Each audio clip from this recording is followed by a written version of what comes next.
اوعى تشرب ميه، لان الميه هتعمل لك زياده في الميزان. كتير قوي بنقول للناس اشرب ميه كتير على قد ما تقدر عشان تخس، وبيحصل معاهم العكس. ركز بقى عشان اقول لك الاسباب.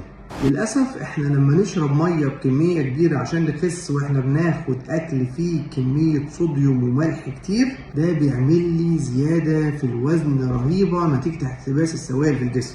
وللاسف لما باخد صوديوم، ملح طعام كتير وميه، بيحتبس الميه جوه الخليه الدهنيه وتحت الجلد وفي محيط البطن. طيب يا دكتور، نشرب ميه عشان نخس ولا ما نشربش؟ لازم نشرب ميه، بس نشرب احتياجنا من الميه، اللي هو بنضرب 3 في وزن جسمك يطلع لك عدد اللترات اللي هتشربها في اليوم.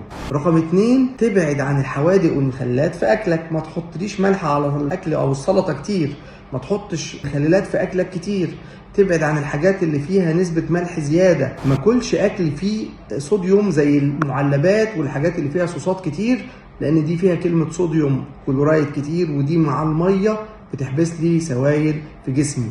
المياه الغازية من الحاجات برضو اللي فيها صوديوم كتير، لما باخد معاها مية كتير بحبس مية جوه جسمي. فبالتالي حاول تشرب مية بالمعدل المعقول، تحاول تحرك نفسك عشان تعمل طرد للسوائل والملح الزيادة في جسمي، وامشي على نظام غذائي صحي قليل في الملح.